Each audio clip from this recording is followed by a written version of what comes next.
Ricardo Ciotolini here on the 14th of September 2022, and I just wanted to make sure if you guys, anybody wants to come here and drive, anything you drive, or tricycle if you're going to do that, front and rearward facing cams, guys. Very important. I wouldn't even drive without it. Now my one that's in the car, the battery went on it, and so it's quit working, and you know it's cheaper to buy a new one than replace the battery. So this one here comes off of the holder, and I'll put it in there. I'll put it in the car for now, because what'll happen is if somebody runs into you, as soon as the cops get there or LTO, they're going to swear up and down it was all your fault. So you need to have that. You know, I've just seen it. It's horror stories. So, you know, it seems like you'll always lose. But if you got the camera don't lie. So make sure you have one if you're going to drive here. Even if you're renting a car or anything, have one that you can clip on the mirror. You can buy them at Lazada. They're not too expensive. You can get a decent one for 20 some bucks. And throw it on there, and most of them now got the front and rearward where you don't have to wire it back there. They have one that works off of a little signal that you can put on the license. So there's even one I saw on there that's magnetic, so you could just stick it on if you're going to rent a car or something like that. But definitely have them. Definitely have one. But we're going to be going on a trip up to Makati to visit our buddy Mark and Maureen. But I'm not gonna drive it. You know, I didn't mind driving it when we took Tim up there, or like when we took Wes. You know, I'll do that for our friends. But driving up around that area, to me, it's not worth it. We're just gonna take a bus. We'll vlog it. We'll just take that, and then when we're up there, we'll run around with them. We're gonna do a little sightseeing up there. I haven't been up in Makati area for quite a while, so we're gonna do that. But it was beautiful, beautiful weather this morning. I woke up real early, went to bed early with the kids. I got up that was a little after 2 or something like that. Went for a big, beautiful hike this morning. It wasn't too cold this morning. We've been having real cold days. Sun's nice and hot now. Now we do got, when we see those clouds over the mountain like that, if they sit there for too long, we'll be getting rain. There's no doubt. We'll get rain this afternoon probably, but as of now, sun's nice and hot, feels good. We'll be going to pick the kids up at school pretty soon. Trike is running tip top. I gotta get her into the dealer and get the cable. Either I'll just buy the cable outright or let them put it on. It just depends on how much they want for that. But I did take it off and look, and right in the front wheel, the little notch. It didn't hurt it inside the wheel, but the cable itself, it broke. It came off from it, and I thought, oh, there's no way to crimp it or anything like that. It just chowed it. I thought, well, maybe if I could stretch that out and solder it back in, but no, it just chowed the whole little housing that was crimped. So it's shot. You know, I'm sure it'd be nice to be able to just get that inner part and redo it, but they'll only sell the whole cable.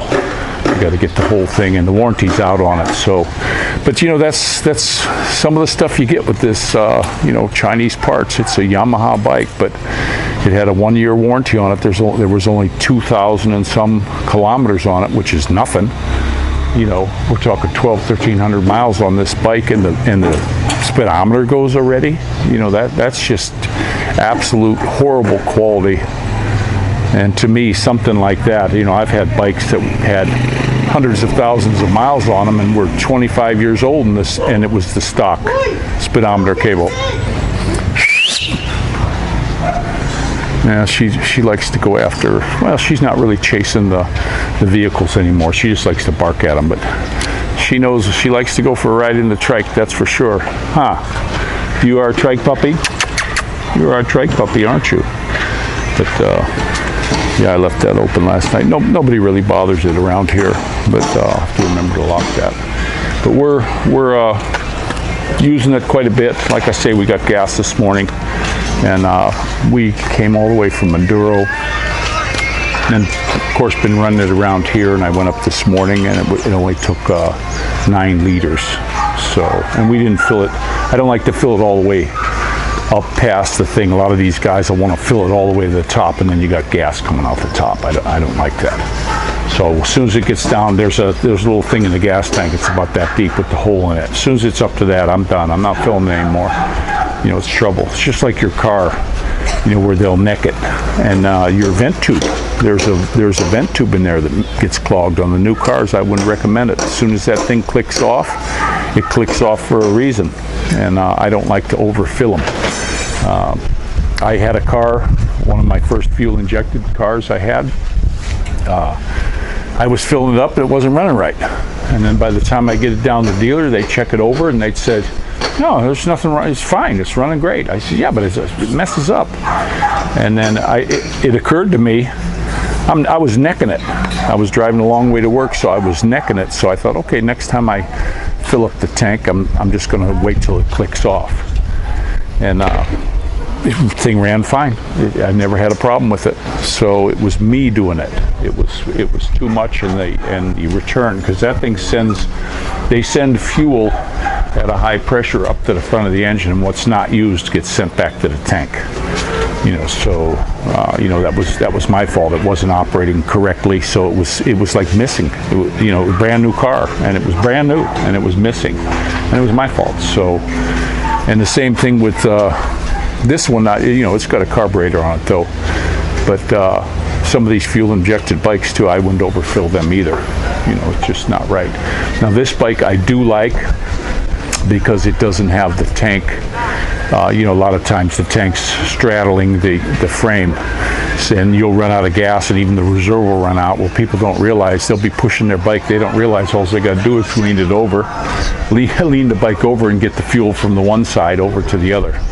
Now this one, it's just got a big one-piece tank, and the way it's made, it doesn't straddle anything. So it's a cool bike. You know, it is what it is. It's doing just good duty.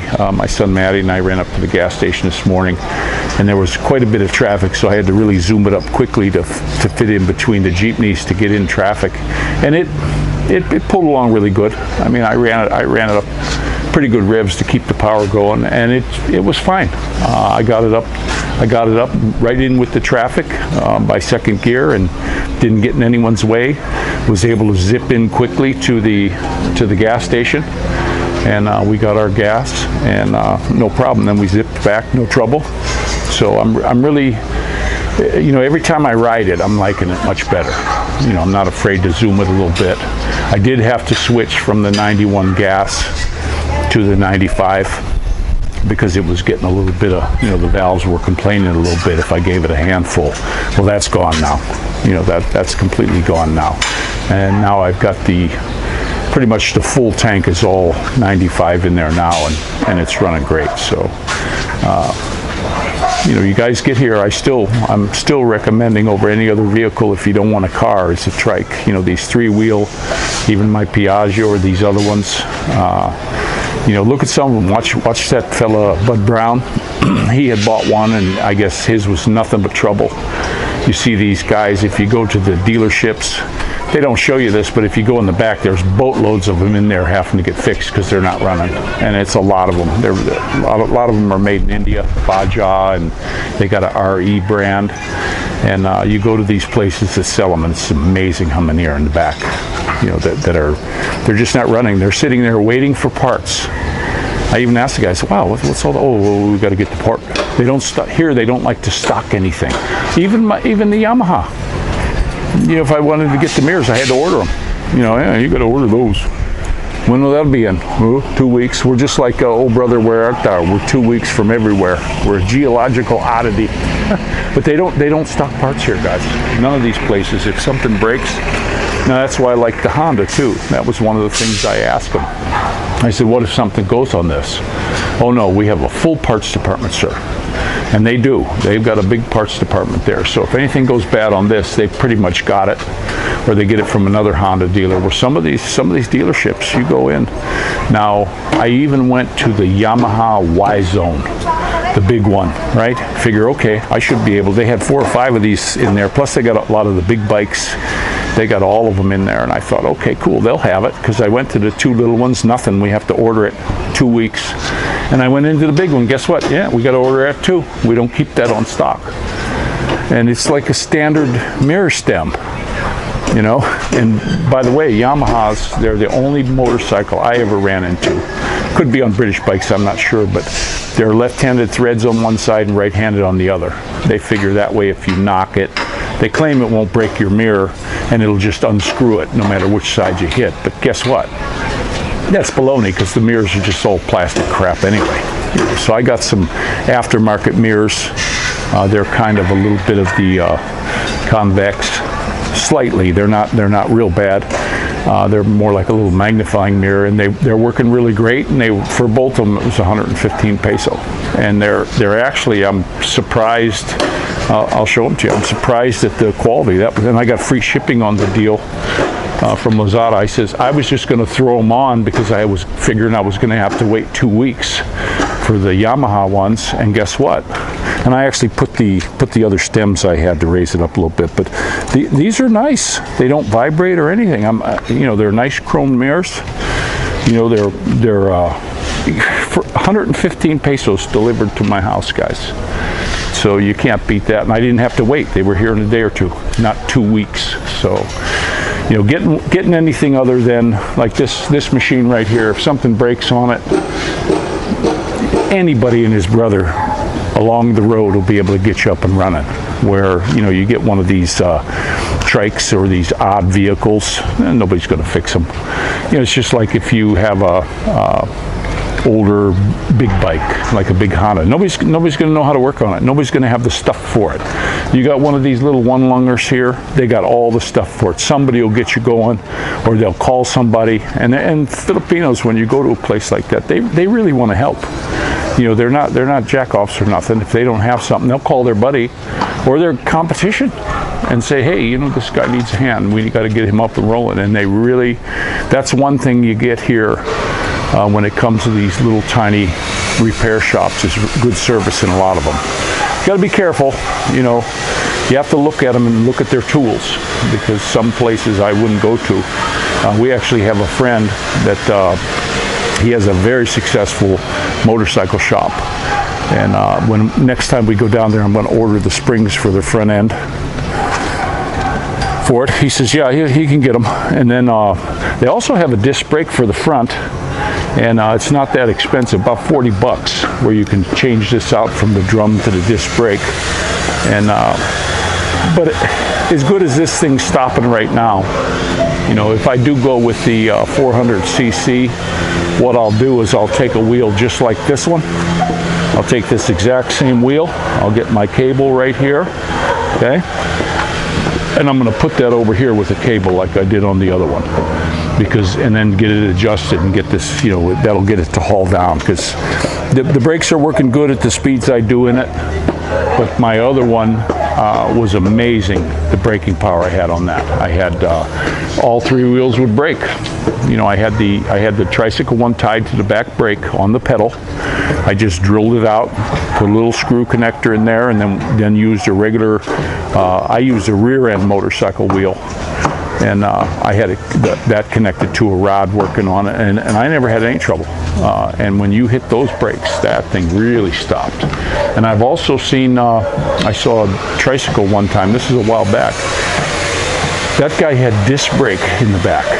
He had a regular disc brake, and he had it on a hydraulic setup. His bike came with hydraulic brakes, and he bought a different master cylinder, and he put a disc brake wheel, had it on the inside. I was actually looking at it and going, wow, there's a disc brake under there. He goes, yeah, I put that on there. And it was, he said it stops good. And that's the problem with these, something that you need to get used to. When you take off, they pull to the right, and when you stop, they want to pull to the left, because all this weight wants to keep going when you stop, so it's going to push you to the left. And when you accelerate, it's wanting to pull you to the right, because, you know, the bike is pulling and it's wanting to lag behind. So you just get used to it, you know. And this one, for me, especially with my shoulder, I'd really be in misery if the handlebars were connected right here and they were here, because I'd be having to scooch so far forward. But with them back here, Even the dude who built the tricycle, he said, you know, it's so easy to steer this one compared to, he liked this. Now I got it as far as I can get it back. I actually wouldn't mind having it back farther, but I would have to change all these cables, and you can see I got them tight. These ones that go to the front, I don't care if they're a little tight, but the ones that wrapped around to the back, I had to take them out and move them, you know. And like this one over here, I had to take these out and move them. So I got plenty of play in them now, and it's working good. And these ones just go here, so it don't matter if they're pulled a little bit. It's not going to hurt anything. But like I say, yesterday I did tighten up. I even checked bolts on the bike itself. And I did notice I have to get I need to oil my chain again and take a little bit of slack out of it. It's got a little bit too much slack in it right now for my taste. And but I hear that stuff. You know, I know when they're getting loose. I've had chains before. I wish I could have a belt. You know, I had the Harleys with the belts on them and the Buell. That's far better. Far better to have a belt. And then I had Suzuki's with the shaft drives on them. I love that. I don't like a chain. It's old technology. I was so, you know, Harley, that was one of the things that I bought it. My first bike I got was a 883 Sportster. I was looking at the 1200, and then I thought, you know, with all I have heard and people I knew with Harleys, I thought I don't want to spend a whole lot. If it's a piece of junk, I'm only out 83 or 8200, something like that, and not 12,000. You know what I mean? So I went ahead. When I was down there, the guy said, "Hey, we could throw 1,200 jugs on there." You know, it was $1,500. I'll do it right now. I'll have it done in a couple hours. And I was like, oh. And then instead of having the 6-speed, I still had the 5-speed. But that little bike was speedy. That thing was light to light. It was a speedy machine, and good highway. But the thing I didn't really like about that bike was how bad of a tank slapper it was when I first got it. I rode it to work, and you'd get on the highway, and I'd be zooming on the entrance ramp with, you know, give it all she's got. And as soon as you let off the gas, it would go into a terrible tank slapper. And you fix that. You fix that with, I extended it. I wound up extending it a little bit, and then on these, I call them yokes. On these yokes, I took the factory yoke when I did the extension, and I made myself some aluminum ones on the milling machine, and then I put an angle in there so it came out a little bit farther. It brought the front wheel out, plus it was extended, and then I raised the back end up. And then the progressive springs. I heard that from a spring guy, said if you put progressive, because it's an oscillation in the spring that makes it do that. And I don't like to go, you know, if I got a bike that you need a shock absorber to keep it from doing that, I don't want the bike. You know, I didn't like that at all, but I was able to fix it. But just know that, you know, you get bikes that do that. You get bikes that are tank slappers. I had a Suzuki, and I raced that thing. It was a super speedy bike, and then it went into a tank slapper, and I was back down to the dealer. You take this piece of shit back. Excuse my French. Sorry about that, guys. But I was like, no, we buy, you know, our whole family bought from this dealership. I don't want this thing. It's a tank slapper. And then he says, oh, well, you know, I'll put the, I'll go ahead, no charge. I'll put this. He put a, I can't remember the name. Started with an S. Not like a shock absorber thing, but to keep it from doing that. I think it was I can't remember, Scott or something like that. I can't remember. But he put that on there, and that did I have to say, it solved the problem. And it wasn't hard to steer or anything. There was like little adjustments on it, and then I just wound up keeping it. I had that bike for a few years. Very speedy bike. That thing was, at the time, it was the fastest production motorcycle. Of course, Kawasaki they never let that stand for more than a year or two. Every time somebody builds a speedy bike, Kawasaki comes back and builds a monster like what they got now with that H2. My goodness, what a machine. And then now they also have starting to rain, guys. Look at the clouds, and it's raining. But they have one that's just for track use, that's just completely uncorked, you know, so that would be a heck of a machine to ride. But it's nice. I always loved to have the speed machines. I probably wouldn't ride the way I used to. I'd get on the highway. I was never a dangerous one. I'm not going to whip in and out of traffic, especially here, because you'll get yourself killed quick, fast, and hurry. And plus the roads, the roads compared with oil and crap on the roads and debris. You know, there was a road I used to come home on when I had my bike before, and I'm buzzing down the road, and the guy wouldn't get out of the left-hand lane, so I pulled over into the right lane, and I'm so happy that bike had good lights. That was at Kawasaki. It had real good lights, and I couldn't get back in because the guy pulled up on this guy, and I hit the brakes hard because they put big boulders, no sign. They put these big pieces of rock in the middle of the road because they were going to be doing construction work the next day. They weren't painted. They were just rocks, and they had a bunch of them in the road, and I was real lucky I didn't. I had hit one of them, I'd have been down, and plus I probably would have been hurt badly because right after the first big boulder that probably weighed 200 pounds, there was 3 or 4 more. So I'd have went over the handlebars and landed on a big boulder. And that's just what they do here, guys. And there's no warning. There's none of that. Why would they warn you? Hey, you hit the rock, that's your fault. In the middle of the road on the highway, guys. Just insane. So you got to know that's happening here. Make sure if you have a bike too, you have really good headlights. This Yamaha here, it came with super headlights. I actually did put an LED just to see, and yeah, it was as good, but when you went to the high beam, it was worse. So I was like, nah. And then now I have these projection beam jobs on there. They really make it nice. I actually light more to the right on it, kind of like a curb. You know, when you used to put your blinkers on your big Lincolns or your Cadillacs, and the curb light would come on for your turn. I kind of got them aimed slightly that way. And I don't want to blind anybody, but we're getting the lights on here real good. And remember that if you're going to come here and build a trike, you know, you can build what you want. You can get somebody to build. Now this is exactly what I wanted. You know, this fits our need. Now if I had it all to do over again, I would have went with a little stronger, more torquey bike. You know. And down the road, when this motor gets worn, and I'd be honest with you, the Honda that I had on the Trycycle, that thing is going to be doing duty for a long time to come. But I'm telling you the truth, I don't believe that's going to happen with this Yamaha. I think these are going to be like the Cherry cars that came here. You know, that everybody had one, and then now you don't see them anymore. They all broke down, and some of the Chinese Kawasaki dirt bike copies, a bunch of people bought them, boom, you don't see them anymore. You know, they're just gone because they broke and it got too expensive to fix. And I think this Yamaha, I don't think the durability is going to be there. I could be wrong. I could be wrong, guys, but I don't think it's going to be there. But it was an inexpensive bike. I got it for like $980, new, brand new. So I thought that would be good. But with this trike, with the weight of this trike, it's a little heavy. It's just a little bit heavy.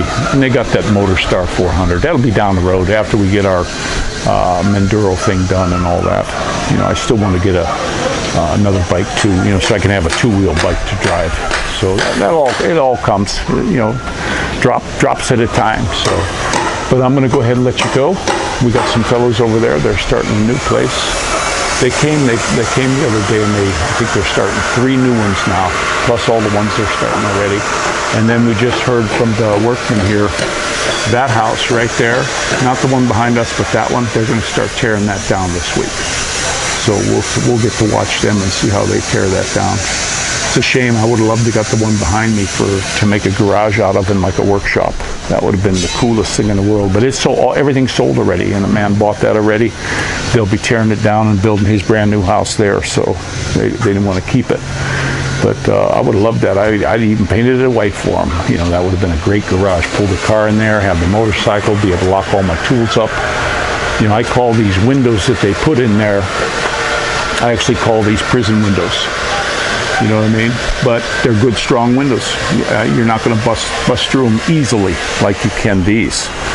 You know, these things, this is no kidding. I worry about the kids upstairs in that window because there's only a couple screws holding these into the block.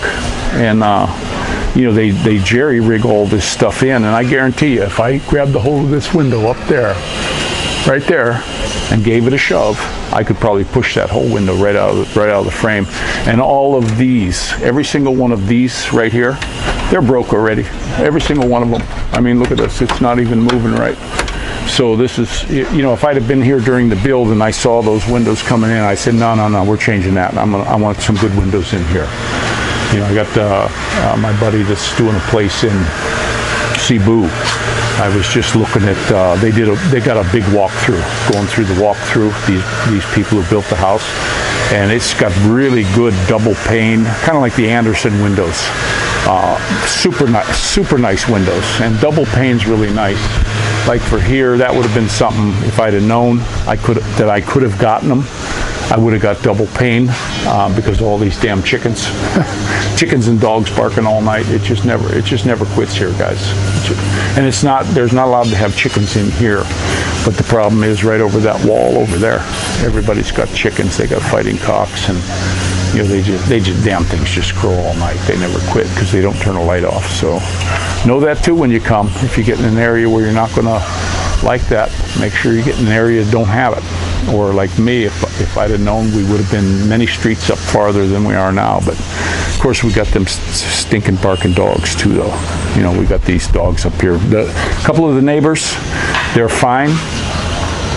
You go by the dogs know us now, and they, you know, we'll even pet them. Rocky over there in the corner, he doesn't bark at us anymore. I can go pet him. You know, we're friendly with them. But we got the one lady down here. She actually came out one time. I was walking. I couldn't sleep, so I got up about 2:30 and I'm walking down the street. I'm not even on her street, and them dogs started barking, and she rolled over and, "Don't walk here." You know, I'll walk wherever the hell I want. But they bark.